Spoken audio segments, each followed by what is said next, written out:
Friends, today we are going to start chapter 8th, Transformation of Equations. This is the second chapter of unit 3. And in this, we will transform the given equation into another whose roots shall be associated with the given equation by a relation. तो उसमें सबसे पहला क्या है, roots with sign changed means to transform an equation into another whose roots shall be equal in magnitude but opposite in sign to those of the given equations. मतलब अगर दी हुई equation के रूट्स अल्फा बीटा गामा हैं तो आपको नई equation बनानी है जिसके roots minus alpha minus beta और माइनस गामा हो। तो उस केस में हमें क्या करना पड़ेगा, we have to write minus x instead of x means हम एक्स को किस में चेंज कर देंगे, माइनस एक्स में। तो उस केस में आपके पास जो ओड पावर्स की टर्म्स हैं एक्स की, उनके कोफिशिएंट्स का साइन चेंज हो जाएगा।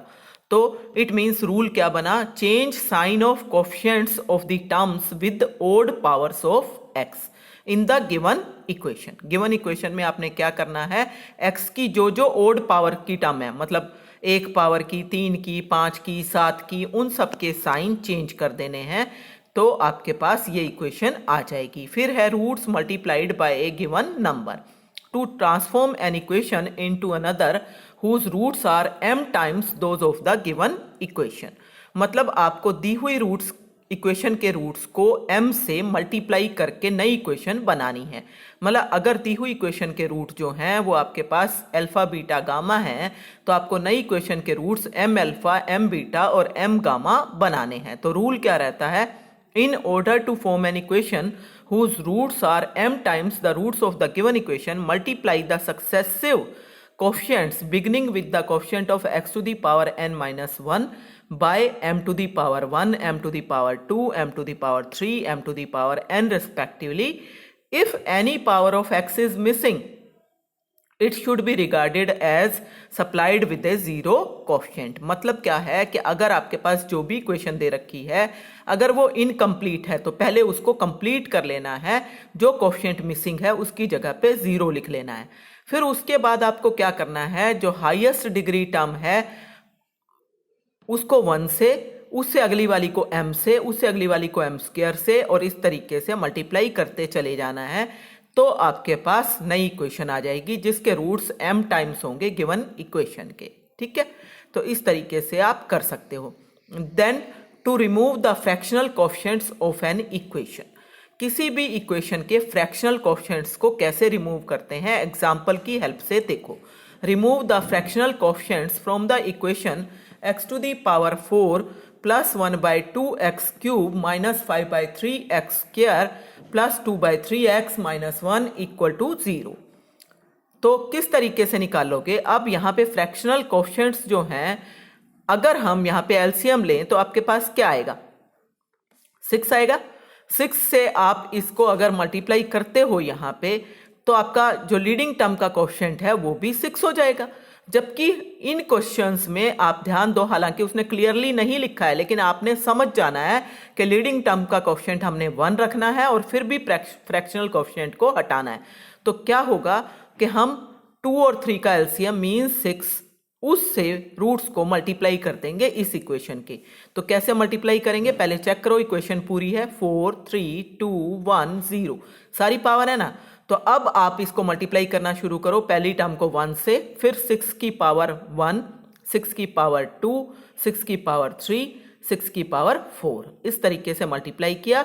ये वैल्यूज 2 यहाँ कटेगा तो 3 आ गया, फिर यहाँ पे 6 का स्क्वायर 36, 3 काटोगे 12 आ जाएगा, 12 पंजे 60 आ जाएगा, और फिर इसी तरीके से आपके पास सिंप्लीफाई करने से this is the answer. Then next example देखो, इसमें और अच्छे से आपको समझ में आएगा। Remove the fractional coefficients from the equation x to the power 4 plus 3 by 10 x cube plus 13 by 25 x plus 77 by 1000 equal to 0। तो यहाँ पे जो डिनोमिनेटर्स हैं वो प्राइम नंबर नहीं है, इसलिए सबसे पहला काम क्या होगा कि हम इन डिनोमिनेटर्स की प्राइम फैक्टराइजेशन कर लें। तो प्राइम फैक्टराइजेशन करोगे तो ये आ जाएगा x टू द पावर 4 और फिर 3 by 2 to the power 1, 5 to the power 1 x square, ठीक है। फिर आ जाएगा 2 की पावर 0 5 स्क्वायर, ठीक है। फिर इसके भी फैक्टर बनाए, यो आ गए 2 की पावर 3 5 की पावर 3, ठीक है। अब इसके रूट्स को मान लो हमने m से मल्टीप्लाई किया है, हमें नहीं पता m की वैल्यू कितनी है, निकालनी है। अगर मैं इसको m से मल्टीप्लाई करना चाह रही हूं तो उसका मतलब क्या हुआ कि सबसे पहले इसको पूरा करना चाहिए। एक्स क्यूब का टर्म नहीं है यहाँ पे, तो 0 इंटू एक्स क्यूब आएगा। फिर 0 इंटू एक्स क्यूब आ गया, m से मल्टीप्लाई किया तो आपके पास पहले यहाँ पे m की पावर 0 आई, फिर m की पावर 1 किसके साथ आएगी, एक्स क्यूब के साथ, तो एक्स स्क्वायर के साथ क्या आएगा, m स्क्वायर, जो कि यहाँ नीचे लिखा है, x के साथ m क्यूब, और फिर कांस्टेंट टर्म के साथ m की पावर 4, ठीक है। अब 2 की पावर्स देखो कितनी कितनी है, 2 की पावर्स हैं, exponents of 2 in order are 1, यहां से 0 और यहां से 3, तो वो है 1 0 3। और m की पावर क्या है, यहां पे ऊपर देखो 2 3 और 4, तो इसको 2 3 4 से अगर आप कोरस्पॉन्डिंगली डिवाइड करोगे तो यहाँ इसको 2 से, इसको 3 से और इसको 4 से, तो आपके पास क्या आएगा 1/2 0 और 3/4। The least integer not less than any of these quantities, मतलब जो भी इनसे छोटा नहीं होना चाहिए, जो भी छोटे से छोटा इंटीजर जो कि इससे बड़ा है वो क्या होगा 1। तो इसलिए इसका मतलब 2 की पावर 1 से मल्टीप्लाई करने से मेरा काम चल जाएगा, मतलब 2 की power 1 is a factor of multiplier m।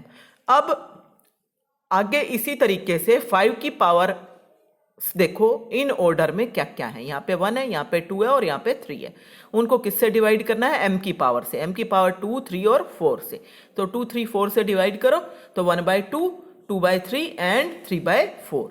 The least integer not less than any of these quantities is again 1, क्योंकि यहाँ पे सारे ये जो है 1 से छोटे हैं।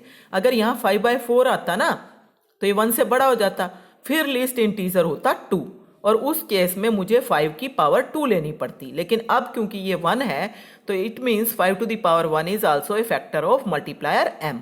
अब और तो कोई इसमें नीचे फैक्टर ही नहीं है, या तो 2 की पावर है या 5 की पावर है, और कोई तो प्राइम है ही नहीं। अगर 3 होता या कोई भी और प्राइम होता तो उसकी पावर भी मुझे निकालनी पड़ती, ठीक है। अब मल्टीप्लायर m की वैल्यू आ गई 2 की पावर 1 इंटू 5 की power 1 that is 10। Therefore multiplying the roots of the given equation by 10 means m की जगह पे आप 10 लिख दो, तो 10 की स्क्वायर एंड 10 की क्यूब एंड 10 की पावर 4, और सिंप्लीफाई करो तो ये आपके पास आ जाएगा x to the power 4 plus 30x square plus 520x plus 770 equal to 0, and this is the answer. Then reciprocal roots वाली इक्वेशन कैसे निकाली जाती है, to transform an equation into another whose roots are the reciprocals of the roots of the given equation. Let alpha 1, alpha 2, alpha n be the roots of f of x equal to a naught xn plus a1 x to the power n minus 1 plus so on an equal to 0. तो rule क्या रहेगा, इन the given equation change x into 1 by x, क्योंकि आपको reciprocal roots की equation निकालनी है इसलिए, and simplify. तो रेसिप्रोकल रूट्स की इक्वेशन में एक्चुअली हम शॉर्टकट मेथड भी इस्तेमाल कर सकते हैं कि if an equation is not altered when x is changed into reciprocal 1 by x then it is called an reciprocal equation. By chance कोई इक्वेशन ऐसी है जिसमें x को 1 by x से चेंज करने से कोई फर्क नहीं पड़ता तो उसको हम कहेंगे रेसिप्रोकल इक्वेशन, ठीक है। और ऐसी इक्वेशन होती हैं, ठीक है। एग्जाम्पल्स देखो, find an equation whose roots are equal in magnitude but opposite in sign to the roots of this equation. तो रूल क्या था, x को माइनस एक्स में चेंज करना है, तो x को माइनस एक्स में चेंज करोगे तो ये जो ओड पावर्स हैं उनका साइन बदल जाएगा। तो x की पावर 5 ओड है ना तो माइनस हो गया, ये इवन है एज इट इज रहेगा, फिर ओड है साइन बदल गया, फिर इवन है एज इट इज रहेगा, फिर ओड है साइन माइनस का प्लस हो गया, फिर constant term as it is रहेगी। तो माइनस साइन कैंसिल कर दो, x की power 5 minus 11 x4 plus 7 x cube plus 16 x square minus 12x minus 15 equal to 0। This is the required equation. फिर नेक्स्ट देखो, find an equation whose roots are 4 times the roots of the equation x cube plus 2x square plus 3x minus 5 equal to 0।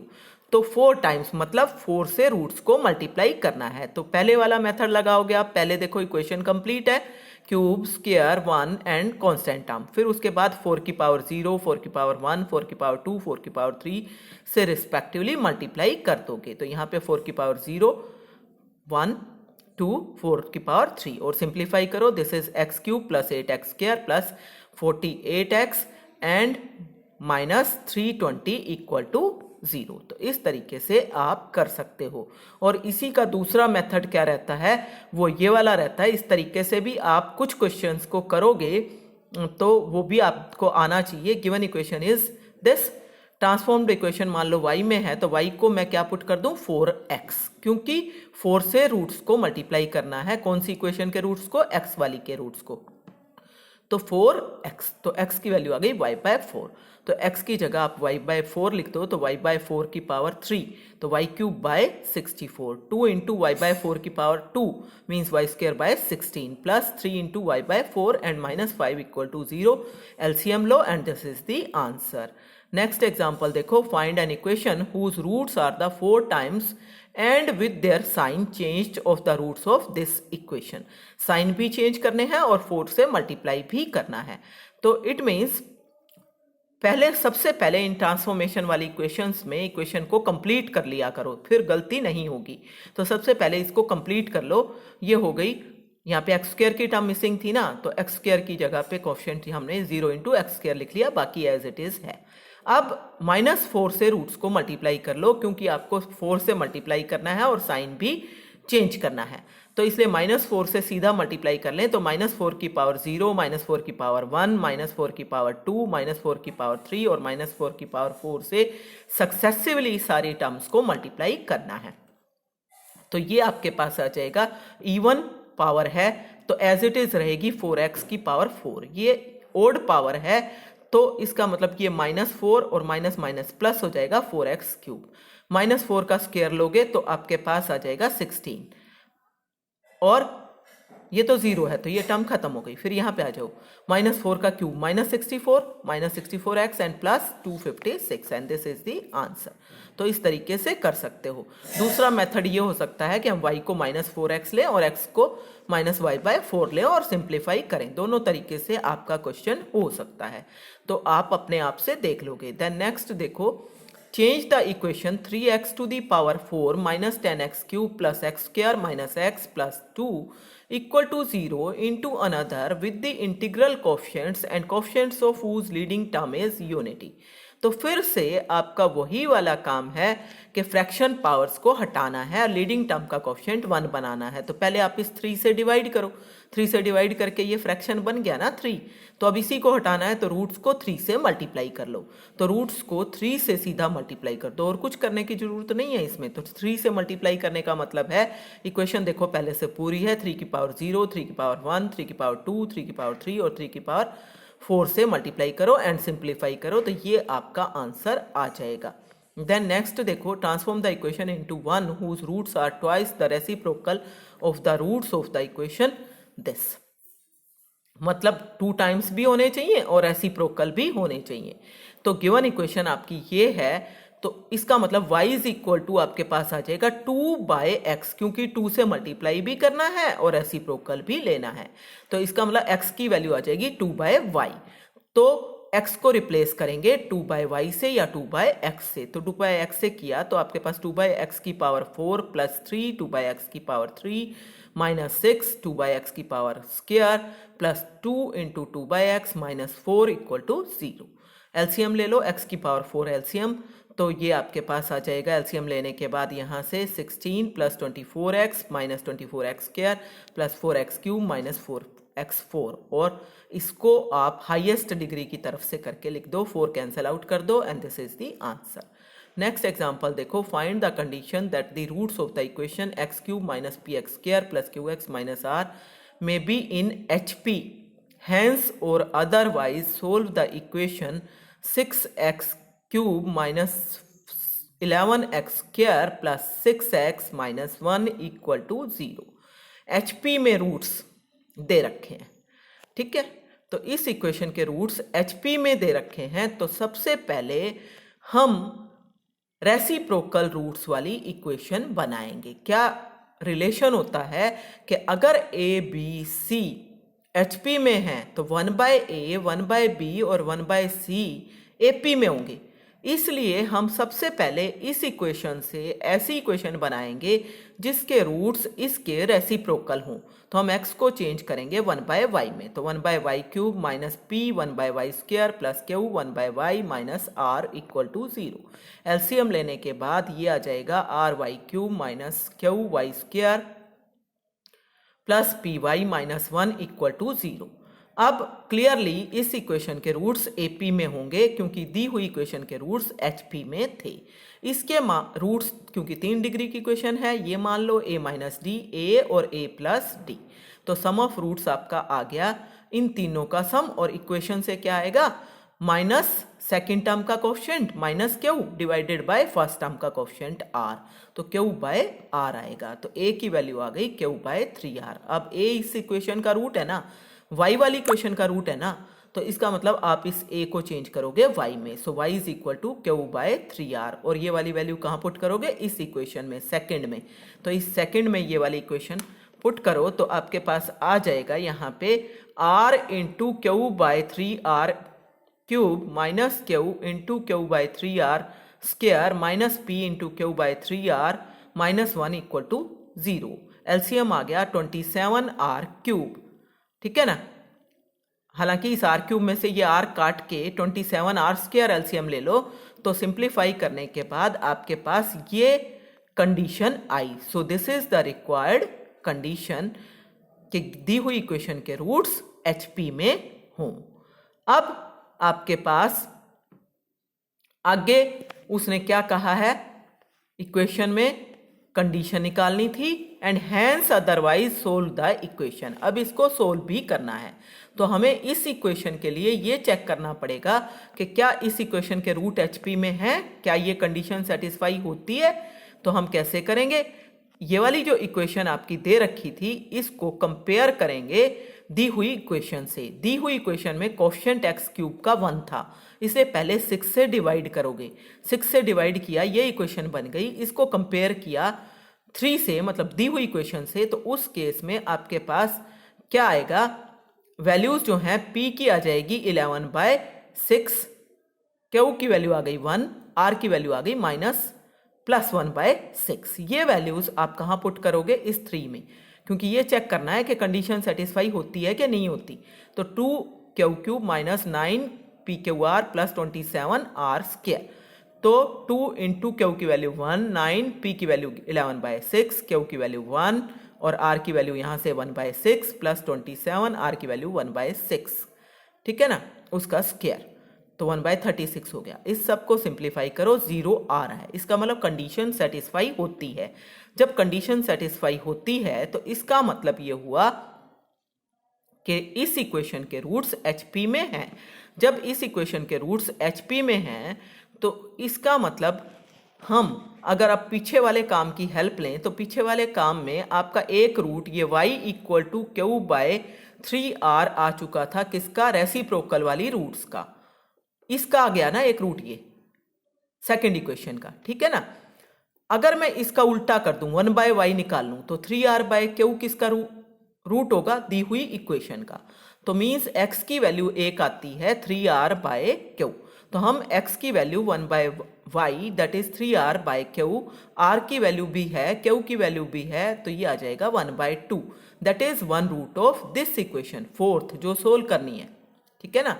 ये वाली कह लो या ये वाली, एक ही बात है। अब इसको सिंथेटिक डिवीजन आपने लगाना है, 1/2 यहाँ लिखो। सिंथेटिक डिवीजन के लिए सारे कोफिशिएंट लिख दिए ये वाले, और ये 6 एज इट इज, 6 को 1/2 से मल्टीप्लाई करो, -3 यहाँ -8 आ गया, ये +3 आएगा, ये साइन गलत है बच्चों, यहाँ पे +3 आएगा जब भी तो -8 आएगा, और फिर इसको इससे मल्टीप्लाई करोगे तो -4, फिर +2, फिर यहाँ पे 1 और 0, तो डिप्रेस्ड इक्वेशन बच गई 6x² -8x + 2 = 0, and so 3x² - 4x + 1 = 0। इसके ये फैक्टर बन गए एंड दो x की वैल्यू आ गई 1/3 एंड 1, तो रूट्स आ गए 1, 1/2, 1/3। इसका उल्टा करोगे तो 1, 2, 3 आएंगे ना, वो AP में हो गए ना रूट्स, तो इसलिए ये कैसे हैं, HP में हैं। इसी तरह का नेक्स्ट क्वेश्चन है कि 4 डिग्री की ये इक्वेशन दे रखी है, रूट्स HP में दे रखे हैं। तो फिर से पहले की तरह रेसिप्रोकल रूट्स वाली इक्वेशन सबसे पहले बनाओगे। रेसिप्रोकल रूट्स वाली इक्वेशन बनाने के लिए हमें पीछे से लिखना शुरू कर देना चाहिए।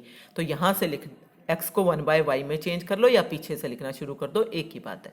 तो x को 1/y में चेंज करोगे और सिंप्लीफाई करोगे तो ये आपकी इक्वेशन आ जाएगी जिसके रूट्स AP में हैं। और AP वाली इक्वेशन को कैसे सोल्व किया जाता है वो आपको पता है। पहले सम ऑफ रूट्स निकालोगे, चारों का सम यहाँ से 8 आ रहा है और 2 का सम बाकी 2 के इक्वल होगा क्योंकि रूट्स इक्वल हैं, AP में है। तो इसलिए अल्फा प्लस बीटा की वैल्यू इसका हाफ, 8 का हाफ 4 आ जाएगी और इसी तरह से बीटा प्लस गामा भी 4 आ जाएगा। सम आ गया, प्रोडक्ट मान लो k और यहाँ पे बीटा गामा मान लो k डैश। फिर इक्वेशन बनाओ जिसके रूट्स अल्फा डेल्टा है, वो इक्वेशन बन गई y² minus 4y plus k equal to 0। y में क्यों बनाई है? क्योंकि आप y वाली इक्वेशन को सोल्व करने वाले हो, AP में रूट्स ये y वाले के हैं, तो इसलिए y² minus 4y plus k और यहाँ पे y² minus 4y plus k dash. दी हुई इक्वेशन को इन दोनों के प्रोडक्ट के रूप में लिखो। कंपेयरिंग कोएफिशिएंट्स आपके पास k plus k dash minus 2 आएगा, k डैश माइनस 15 आएगा। फिर आपको क्योंकि k और k डैश की वैल्यू निकालनी है तो एक इक्वेशन बनाओ t जिसके रूट्स k और k डैश हों, वो हो गया t² plus 2t minus of minus 2 आएगा ना, तो plus 2t minus 15 equal to 0। इसके फैक्टर बन रहे हैं, t की वैल्यू 2 आ गई, माइनस 5 और 3, एक k की है एक k डैश की है, कोई सी भी किसी की मान सकते हैं। तो ये आपके पास माइनस 5 और यहाँ पे 3, फिर से आपके पास इसको सोल्व करके ये वाली वैल्यू आएंगी। तो ये रूट्स ऑफ इक्वेशन 1 जो है इसके आ गए आपके पास रूट्स। यहाँ से कौन सी इक्वेशन के आएंगे? AP वाली के। जब AP वाली के आ गए तो उनका रेसिप्रोकल करके आप निकाल सकते हो दी हुई इक्वेशन के रूट। तो इस तरीके से आपको करना है, ठीक है। तो अब आप एक्सरसाइज के सारे क्वेश्चंस को ट्राई कर सकते